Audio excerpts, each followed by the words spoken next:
따를까요? 결국 승리하리라. 우리의 삶을 돌아보면 늘 평탄하지만은 않습니다.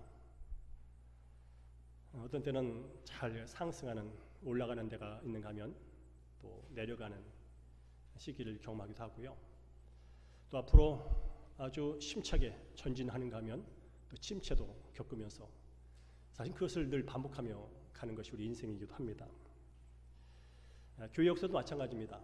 교회가 오늘날 우리 대형교회가 여기까지 또 2000년 동안 교회가 전 세계 각 지역에 흩어져서 세워지기까지 수많은 핍박과 고난과 또 수많은 사람의 순교의 피 가운데 그렇게 정진해왔고 오늘에 이르게 됐습니다.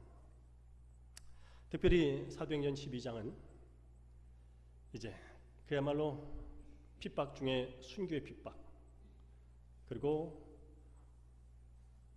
교회가 또 다른 위기를 만나서 어떻게 극복했는지, 그리고 그 극복의 과정 속에서 결국은 승리케 하시는 하나님의 역사를 보여주는 그런 내용이 되겠습니다.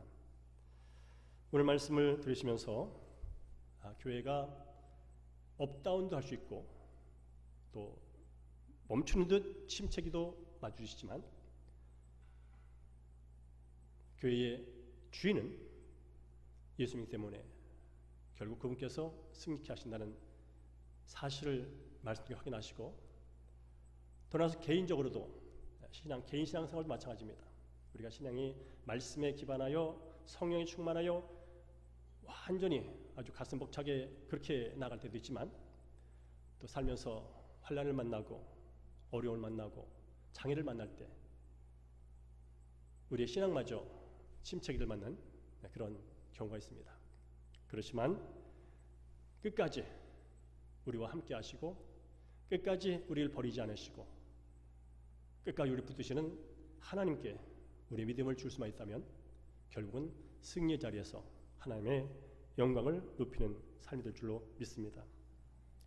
오늘 1절과 2절 말씀을 다시 한번 읽어볼까요? 1절과 2절 말씀 시작.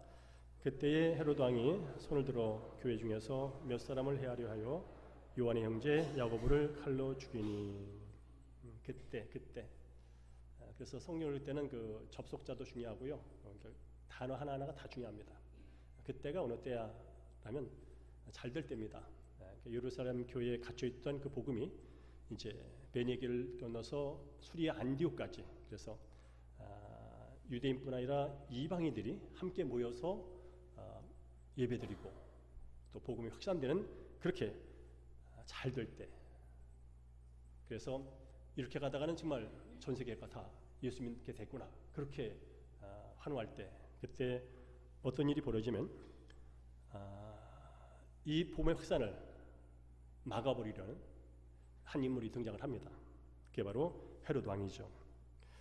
여러분, 헤롯 하면 이제 먼저 기억나는 것이 예수님께서 이 땅에 태어났을 때, 그때 이제 왕이 태어났다 하는 말을 듣고 헤롯 대왕이 그 2살 미만의 아이를 다 죽여라 뭐 그랬잖아요.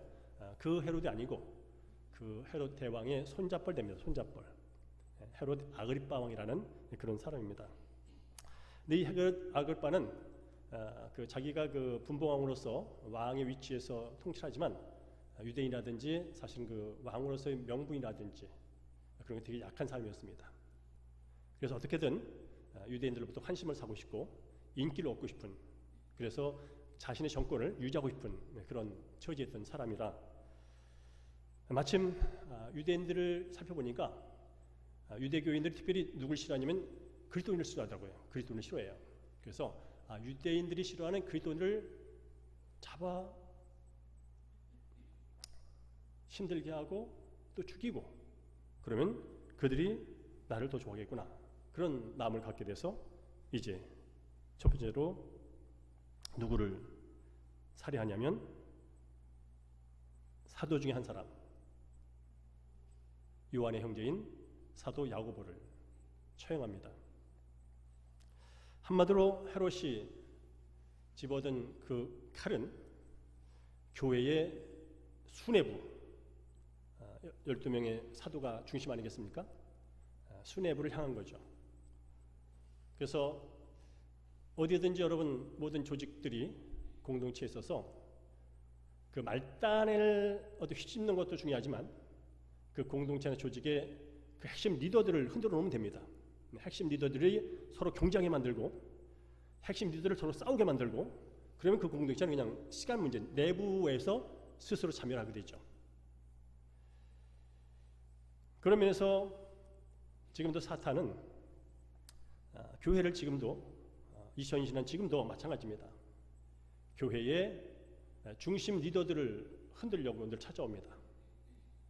목사가 있을 수 있고 장로님이 계실 수 있고 무슨 회장이 있을 수 있고 여러 가지 교회에서 나름대로 영향력 있다는 사람들, 그 사람들을 어떻게 단에 실족하게 만들려고 합니다. 실족하게 만들고 하고 비교하게 만들게 하고 또 자기 주장이 안 먹혔을 때 분노하게 만들고 그래서 이제 그 공동체를 흔들어 놓으려는 시도는 예나 지금이나 여전하다는 거죠. 그런 면에서 저도 담임 목사로서 마땅히 그렇지만 여러분께서 대흥교회에 난 그래도 영적인 리더야 라고 하는 어떤 위치에 계시다면 늘 언행이라든지 신앙생활에 늘 깨어 있어야 합니다. 말씀과 성령에 깨있지 않으면 그 악한 사탄이 우는 사자처럼 삼킬차를 찾아서 결국은 공동체를 힘들게 만드는 그런 일을 지금도 하고 있다는 거죠. 어쨌든 사도 야고보는 목배임을 당해 죽었습니다. 한마디로 참수형이죠. 참수형. 자, 여기서 여러분이 2000년 전에 나도 예수를 믿는 사람이고 같이 교회에 섬기던 사도 야고보가 목배임 당해 죽을 때 그때 내가 현장에 있었다면 나는 그 참수형 당하는 사도 야고보를 보면서 어떤 마음으로 그걸 봤을까? 어떤 관점으로 그걸 해석했을까를 지금 질문해 보는 것도 유익한 일입니다. 보통 사람들 말합니다. 하나님을 믿은 결과가 저거냐고. 예수님을 다 내려놓고 모든 걸 내놓고 딸은 마지막이 목 베이는 사건이냐고. 그렇게 사람들은 질문합니다. 예수 믿고 교회 다니는 것이 그저 부자 되고 건강하고 자식 잘 되고 마음 평강한 것을 유지하는 것이 전부라면 야고보의 순교는 그야말로 이해할 수 없는 헛된 모습으로 비춰질 수도 있습니다. 하지만 예수를 믿고 따른다는 것은 그 이상이라는 것이죠. 우리들이 살면서 이해할 수 없는 것이 한두 가지가 아닙니다. 특히 죽음 앞에 왜 저분은 저렇게 죽어야 되는지 하는 그런 많은 이해할 수 없는 상황 앞에 우리는 늘 직면합니다. 그러나 우리가 믿으면서 또 하나 기억할 것은 내가 다 이해할 수 없을지라도 내가 모든 걸 다 이해하지 못한다고 해서 하나님이 잘못됐다든지 하나님의 존재와 능력과 권능이 약한 것으로 의심받을 수는 없다는 것입니다. 더 나아가서 예수를 잘 따르던 야고보가 순교를 당한 것은 하나님의 실패나 사탄의 승리로 볼 수 없다는 것입니다. 왜냐하면 하나님께서는 그가 가장 사랑하는 독생자 아들 예수를 십자가에 달려 죽게 하셨습니다. 그래서 많은 사람들은 말했습니다. 예수는 실패한 사람이라고. 많은 사람이 말했습니다. 네가 메시아면 어떻게 그렇게 십자가에서 달려 죽느냐고. 그러나 성부 하나님께서 성자 예수님이 십자가에 달려 죽게 하심으로 이 땅에 하나님 없이 죄에 동의되어 죄가 죄인도 모르고 살다가 영혼이 지옥불에 던져지는 그 죄인들이 하나님께 돌아오는 놀라운 결과가 있었다는 것입니다.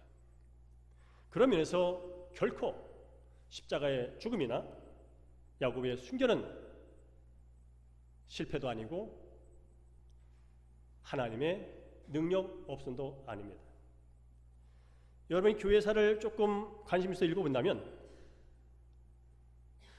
제가 설교 서두에 말했듯이 여기까지 수많은 사람의 순교의 피가 흘려진 거예요. 수많은 사람이 예수 믿는다는 이유 때문에, 예수의 복음을 전한다는 이유 때문에 핍박을 받고 화형을 당하고 칼에 잘리고 사자밥이 되고 그런 일이 허다했어요. 그런 순교의 현장만 본다면 교회는 이미 이 땅에 존재할 수 없어요. 이미 망해도 벌써 망했어요. 그런데 순교의 피가 흘리면 흘릴수록 교회는 실패가 아니라 그 자리에 또 다른 생명이 살아나는, 또 다른 교회가 세워지는 엄청난 일이 계속 진행되어 왔다는 것입니다. 그렇습니다. 하나님께서 주권을 갖고 행하시는 일은 우리 인간의 생각과 지식 차원에서 모든 걸 다 이해할 수는 없습니다. 그러나 그럼에도 불구하고 우리가 하나님을 믿는 주권신앙을 믿는다면 하나님께서 내가 이해할 수 없는 어떤 과정으로 나를 이끌고 하고 내게 어떤 명령을 행할 때 그것을 감사함으로, 믿음으로, 순종으로 받아낼 수만 있다면 거기에 우리가 상상하지 못한 놀라운 하늘의 은혜가, 죽었던 자가 살아나는, 아픈 자가 고침을 받는, 죄로 인해 멸망하는 자가 죽게 돌아오는 놀라운 일이 일어나게 될 줄로 믿습니다. 자, 이제 3, 4절 읽겠습니다. 3, 4절 시작.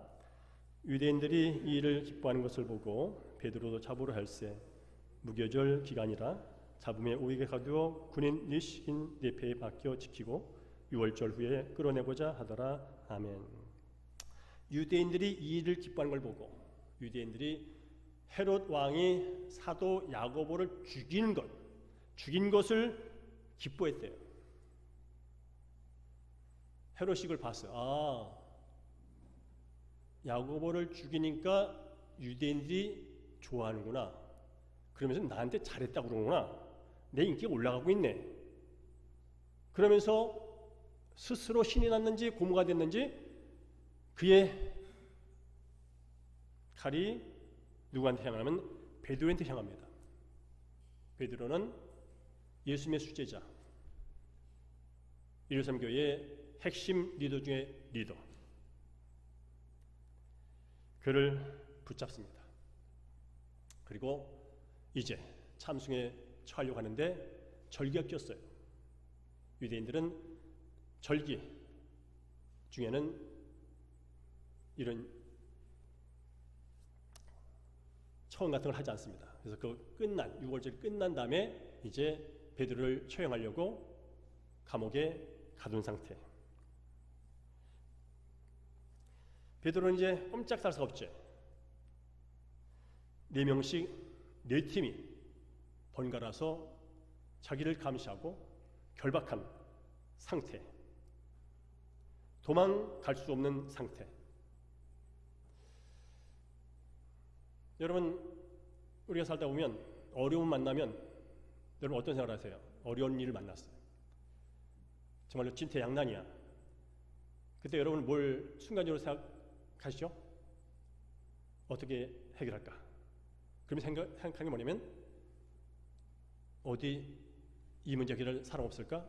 줄 대려고 생각합니다. 지금 세상은 줄대 갖고 되는 일이 많거든요. 병원도 그렇고 법원도 그렇고. 그래서 사람들이 어려움 만나면 줄부터 찾습니다. 지금 베드로가 어려움을 당했습니다. 꼼짝달싹 못하고 이제 며칠 지나면 죽어야 되는 상황. 근데 지금 베드로는요, 줄을 댈 수 없는 상황. 왜냐하면 그 나라 왕이 베드로를 죽이는데 왕보다 아래인 사람한테 줄을 대봐야 안 되죠. 그야말로 된다면 로마 제국의 황제는 모르겠어요. 그렇지 않은 한 그는 꼼짝없이 죽을 상황. 성도님은 인생을 고난과 시련을 만날 때마다 어떻게 반응을 해왔고 어떻게 지금도 대처하고 있는지를 돌아봤으면 좋겠습니다. 교회는 이렇게 했습니다. 5절 읽어요. 5절 시작. 이에 베드로는 옥에 갇혔고 교회는 그를 위하여 간절히 하나님께 기도하더라. 베드로는 옥에 갇혔는데 나올 수 있는 기미는 전혀 없고, 그저 6월절 지나면 야고보처럼 참수형 당할 수 없는 그 상태. 그 상태에서 초대교회는 어떻게 할지를 알았습니다. 당황은 했겠지만 그들은 그 상태에서 무엇을 해야 옳은지 알았습니다. 교회는 그를 위하여 간절히 하나님께 기도했다고 말합니다. 죽고 사는 문제는 하나님의 손에 달려있지만 시련과 죽음 앞에서 우리가 계속해야 할 일이 있습니다. 그게 뭐냐면 하나님의 도움을 구하는 겁니다. 죽고 사는 문제는 우리의 소관이 아니에요. 돈도 해결될 수 없어요. 권력도 해결 못해요. 그러나 우리가 그런 내 스스로 해결할 수 없는 그런 시련 앞에, 죽음 앞에 계속 할 수 있는 것, 특별히 그리스도인이 할 수 있는 게 있다면 그건 바로 기도입니다. 어떤 기도를 했을까요? 물론 일반적으로 어떻게든 죽지 않게 해주세요. 어떻게든 나을 수 있게 해주세요. 이게 일반적인 기도라면 조금 더 들어가 볼까요? 아마 그렇게 기도했을 거예요. 하나님, 베드로 사도가 지금 이제 죽음 앞에 갇혀 있습니다. 바라기는 어떤 방법이든 주님의 초월적인 능력을 동원하여 베드로를 구출해 주시고, 아니 그것이 하나님의 뜻이 아니라면 베드로 사도가 그 위협 앞에, 그 죽음 앞에 자신의 신앙이 흔들리지 않게 하시고 비겁하게 대처하지 않게 하시고 당당히 죽음을 맞이할 수 있는 믿음을 주십시오. 우린 기도를 이 두 가지를 병행해서 해야 합니다. 우린 대개 문제를 만나면 늘 문제가 해결되는 것만 기도합니다. 그러나 하나님의 뜻은 그 이상일 수 있다는 것이죠. 어떻든 이 초대교회는 기도했습니다. 어떻게요? 간절히 했다. 간절히. 기도는 또 간절히 하는구나. 이 간절한 단어는 어디에 쓰였냐면 예수님께서 겟세마네 동산에서 이제 십자가 달려 죽기 전 눈물이, 땀이 핏방울처럼 될 때까지 기도했던 그 간절함, 그렇게 간절히 교회는 베드로에서 기도했답니다.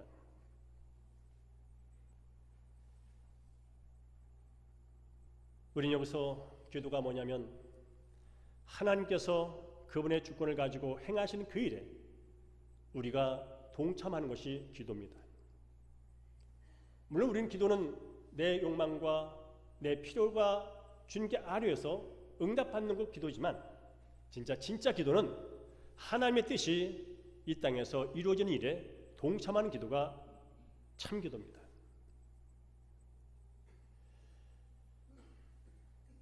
특별히 오늘도 어려움을 만난 분이 계실 거예요. 경제 문제든 건강의 문제든 관계 문제든 사업의 문제든 또 해도 안 되는 어떤 상황 속에서 절망과 포기라는 단어 앞에서 힘들어하는 분이 계실 거예요. 바라기는 오늘 베드로의 죽음 앞에서 간절히 기도한 초대교회 성도들처럼 다시 한번 주님 앞에 무릎을 꿇으시고 하나님의 도움을 간절히 구하는 여러분 되기를 주의 이름으로 축복합니다. 위기 앞에 떨지 마시고요. 왜 나만이냐고 불평하지 마시고요. 주님, 이번 일을 통해서 하나님은 나에게 어떤 은혜를 베푸려고 하시나요? 하나님, 이 고난 속에서 하나님은 내게 어떤 복을 주시려고 하시나요? 하나님, 이 고난 앞에서 내가 무엇을 바꾸고 변화시켜야 하나요? 라는 신실한 마음을 가지고 기도할 때 하나님께서 그분의 뜻한 바에 따라서 필요하다면 초월적인 방법을 통해서 저 여러분의 문제를 해결해 주실 줄로 믿습니다. 우리 함께 6절과 7절을 읽습니다. 시작. 헤롯이 잡아내려고 하는 그 전날 밤에 베드로가 두 군인 틈에서 두세 살에 매어 누워 자는데 파수꾼들이 문 밖에서 옥을 지키더니 호련히 주의 사자가 나타나며 옥중에 광채가 빛나며 또 베드로 옆구리를 쳐 깨워 이르되 급히 일어나라니 쇠사슬이 그 손에서 벗어지더라 라고 말합니다. 그 전날 밤에, 그 밤이 지나면 베드로는 참수형을 당할 그 전날 밤에 특별한 일이 벌어집니다. 두 군인 틈에서 쇠사슬에 꽁꽁 묶여서 이제 몇 시간 지나면 칼이 목에 들어오는 그 상황 앞에 놓여질 베드로가 잠을 자고 있었습니다. 그때 호련히 갑자기 주의 사자가 나타나서 자고 있는 베드로의 옆구리를 쳐서 깨우고 그를 일으켜 인도하는 장면, 그 과정에 베드로를 묶고 있던 모든 쇠사슬은 벗어졌다고 말씀합니다. 하나님은 간절히 기도하는 예루살렘 교회 성도들의 기도를 이렇게 응답하고 계신 것입니다. 베드로의 몸을 꽁꽁 묶고 있던 쇠사슬을 끊어주셨습니다. 여러분, 사슬은 묶임을 상징하는 것이고 억압을 상징하는 것이고 종살이를 상징합니다. 묶임과 억압의 사슬이 끊어졌다는 것은 해방이고 자유입니다. 우린 여기서 예수님을 다시 바라볼 수 있습니다.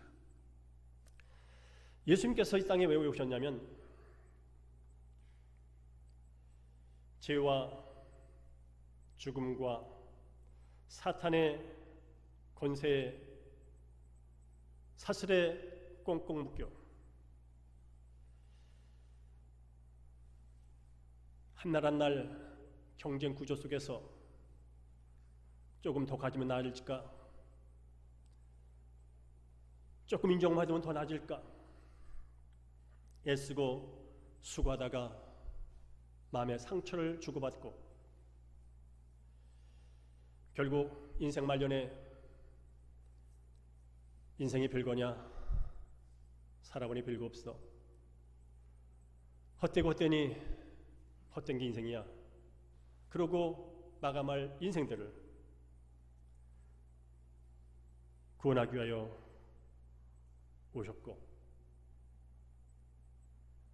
그 모든 사람들의 마음을 옥죄이고 삶을 힘들게 하는 모든 사슬을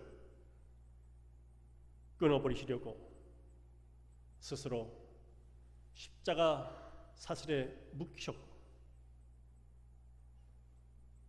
결국 죽으심으로 저와 여러분은 모든 죄의 사슬, 모든 저주의 사슬, 모든 죽음의 사슬에서 자유와 해방을 얻은 줄로 믿습니다.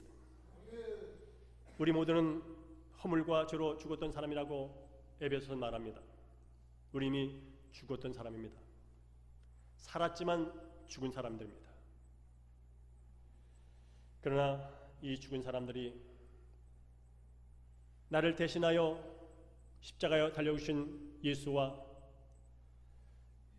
죽음에 갇힌 것으로 알았던 예수님을 삶 안에 부활케 하신 그 능력, 그 복음을 믿을 때 우리는 하나님의 자녀가 되고 하나님의 자녀가 되어 하나님과 관계 속에 다시 들어오게 됨으로 말미암아서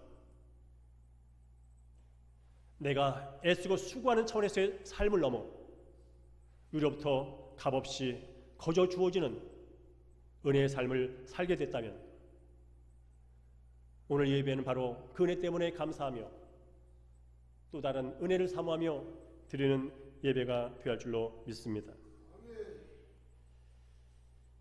다시 한번 믿으십시오. 하나님은 어떤 죄와 어떤 질병과 어떤 저주와 어떤 죽음의 사슬이라도 끊어내시는 능력의 하나님, 그 하나님이 지금 이 시간도 예수님의 권세를 통하여 여러분이 스스로 묶인 것이든 악한 것이 와서 여러분을 묶은 것이든 하나님께서 하신다면 끊어지고 자유롭게 되는 줄로 믿습니다.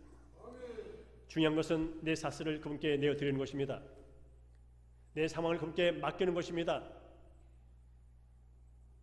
끊어달라고 이미 끊어진 줄로 믿는다고 그럴 때 당면한 문제는 해결될 것이고 하나님께서 영광을 받게 될 줄로 믿습니다.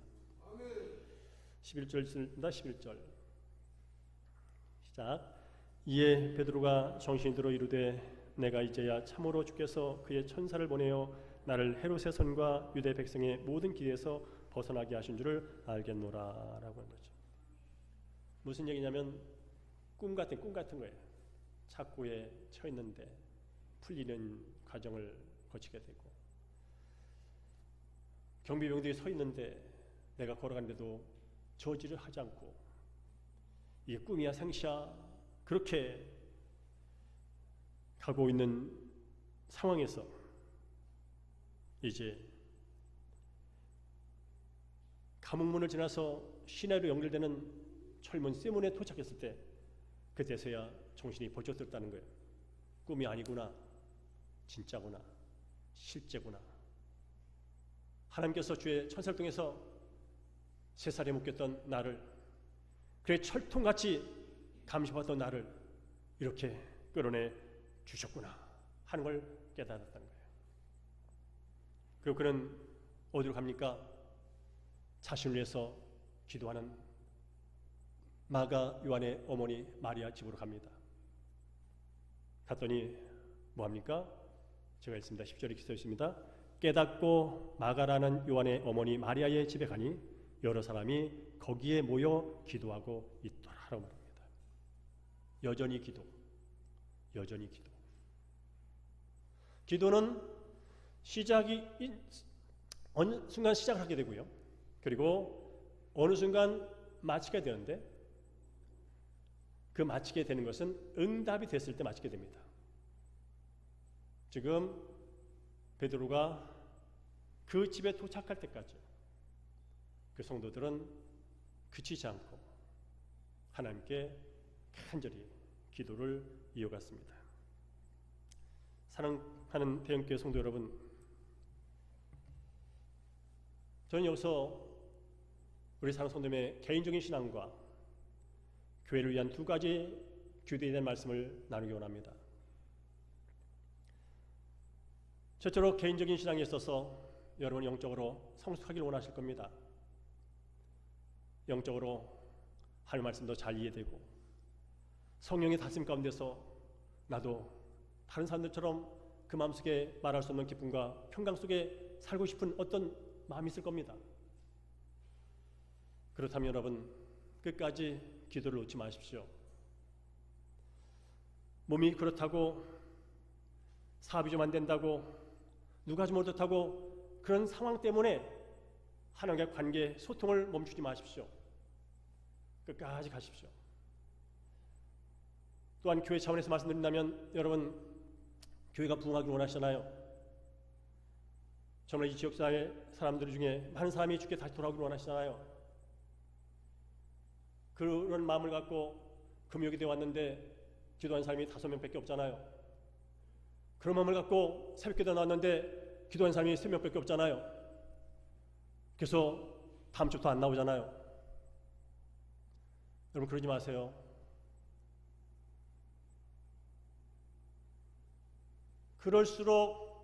그럴수록 하나님 아버지, 이 못난 놈을 통해서라도, 나의 작은 기도를 통해서라도 하나님 아버지여, 이 자리가 주를 떠난 백성들로 채워지는 그 영광을 보기 원하오니 하나님 아버지, 이 자리를 끝까지 주님의 영광이 이곳에 충만히 구하는 그때까지 내가 기도의 자리를 지킬 수 있도록 나를 사용하여 주옵소서. 사탄은 말합니다. 찬양이 그렇지, 설교가 그렇지, 분위기가 그렇지, 기도가 안 되지? 여기에 다 묶여 있어요. 물론 변명은 많을 거예요. 그러나 거기에 묶여 있는 한 개인의 신앙은 물론이고 공동체의 신앙 역시 잘하기 어렵습니다. 그러면서 여러분, 베드로가 위험에 닥쳤을 때 간절히 기도했던 이 성도들처럼 베드로가 하나님의 초월적인 능력에 힘입어서 사슬을 벗고 그 집에 온 것을 본 것처럼 하나님의 역사를 볼 때까지, 하나님의 일하심을 볼 때까지 여러분의 골방을 지키시고 공동체 기도를 지키시고 함께 나가는 여러분을 주의 이름으로 축복합니다. 자, 그렇다면 사도 야고보를 칼로 베 죽이고 베드로마저 죽이려 했던 헤롯은 어떻게 됐을까요? 23절을 함께 했습니다. 시작.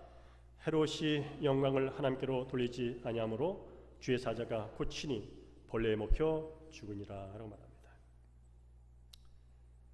당대의 권력 중에 권력, 물론 로마 황제만큼은 비교가 또 안 되는 자그마한 권력이지만 그래도 분봉왕이라고, 심께나 있다고, 돈께나 있다고 자랑했던 그 인생이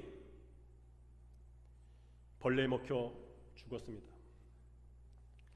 그 이유는 영광을 하나님께 돌리지 않고 그 영광을 자기 스스로 취하려 하다가 그렇게 됐다고 말합니다. 로마 권력의 기생충처럼 들러붙어 왕의 자리를 차지하고 포퓰리즘으로 왕권을 유지하면서 하나님을 대적했던 헤롯, 결국 벌레에 먹혀 죽는 벌레만도 못한 인생이 되고 말았습니다. 스스로 신이라고 불렸던 그 헤롯이 벌레에 먹혀 죽었습니다. 여러분 아십니까? 인간이 강한 것처럼 보여도 눈에 보이지 않는 코로나 바이러스, 저도 지금 감기 바이러스, 어제 밤새도록 39도, 39.5도 계속 그렇게 차 있어요. 보이지도 않아요. 근데 제가 거기서 벗어나지 못해요. 이게 인간이에요.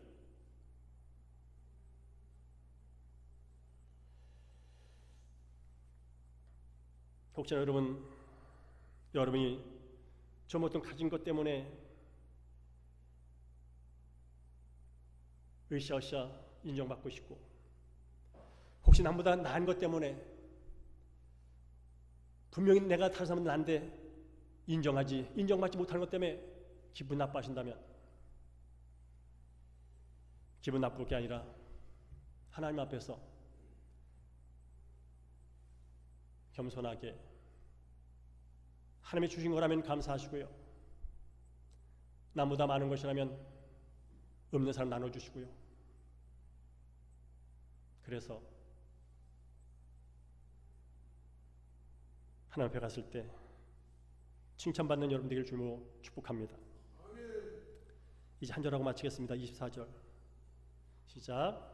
하나님의 말씀은 흥황하여 도하더라 라고 오늘 말씀을 맺습니다. 순교와 핍박과 위기가 있었지만 하나님의 말씀은 흥황했답니다. 교회 부흥은 말씀의 부흥과 연관이 되어 있습니다. 여러분이 영적으로 부흥하기 원하십니까? 말씀의 부흥을 경험하십시오. 아침마다 짧은 시간에도 하나님의 말씀을 읽고 들으십시오. 영적인 부흥은 말씀에서 옵니다. 교회의 부흥은 말씀에서 옵니다. 세상의 권력과 사탄은 사람을 가둘 수 있습니다. 사람의 목을 벨 수 있습니다. 하지만 하나님과 하나님의 말씀은 가둘 수 없습니다.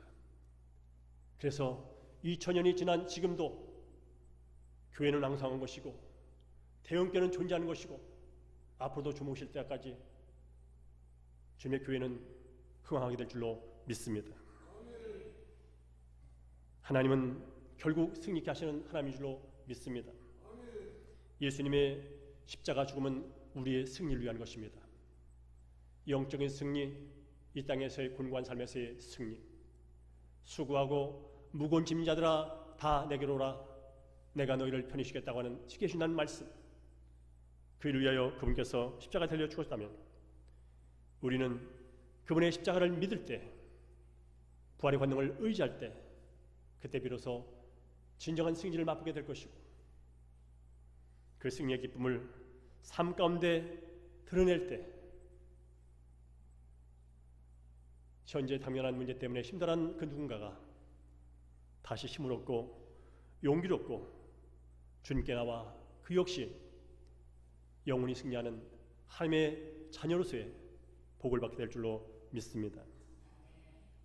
다만 한 주간도 어떤 상황이든지 믿음 안에서 긍정적으로 바라보시고 지금 행한 방법이 아니면 안 돼, 그만이라고 말하지 마시고 또 다른 게 있을 거야 하면서 빈틈을 바라보시면서 주님께 간절히 기도하면서 하나한 날 승리하시고 주님이 약속하신 복을 누리는 성도님 되기를 주님으로 간절히 축원합니다.